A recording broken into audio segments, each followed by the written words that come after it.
கடகராசி அன்பர்களே, கடகராசிக்குரிய ஸ்தானநாதன் பலம் பெறுவதும் அவ்விடத்தில் 9ஆம் வீட்டதிபதி விளங்குவதும் அவ்வு9ஆம் இடத்தில் 7க்குடையவர் இருப்பதும் ஒரு முக்கூட்டு நிலை என்பதால் மனைவி வழியில் சுபம், மனைவி வழி சகோதரனால் நன்மை, தன்னுடைய நிலைப்பாட்டால் உயர்வு, இவை அனைத்தும் கிடைக்கும்.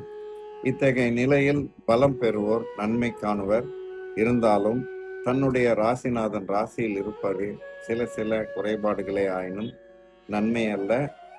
காரகபவ நாஸ்தி என்பார்கள். அதுபோல் 7க்கு 8 என விளங்கக்கூடிய அந்த ராசி தன் மனைவி வழியில் இன்னல்கள் வரும், மனைவி மார்க்கமாக மனக்குறை வரும். 7க்குடையவர் 7க்கு 9 என்னும் 3ஆம் இடத்தில் இருப்பது இளைய சகோதரர்கள் பிணக்குகள் வரும், ஆயினும் சரியாகும். மனைவிக்கு சிறு சஞ்சலம் வந்தாலும் விட்டு கொடுக்காமல் அவர்களுக்கு நன்மை பயக்கும் காலம் இது. குலதெய்வ வழிபாட்டால் நன்மை கூடும். வெகு தூர பயணத்தால் லாபம் உண்டு. கடல் கடந்து சென்று உத்தியோகம் செய்வோர் இரட்டிப்பு லாபம் காண்பர். வெளி மாநிலத்தில் இருப்போர் கவனம் தேவை. தன்னுடைய அண்டையர்களிடம் ஜாக்கிரதையுடன் பழகவும்.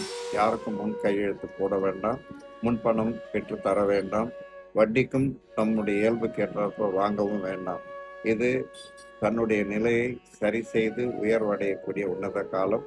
ஆகையால் கடகராசி அன்பர்கள் குருவுடன் சேர்ந்திருப்பது கஜகேசரி யோகம். இருந்தாலும் சிறு பிணக்குகள் வரும்.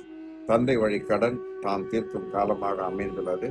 ஆத்திரம் கொள்ளாமல் கடன் சரி செய்து கொள்ளும். உத்தியோகத்தில் சீனியர்களிடம் தன்னுடைய நிலைப்பாடு அறிந்து செயல்படவும். வாக்கு தர வேண்டாம், வாக்குவாதம் செய்ய வேண்டாம்.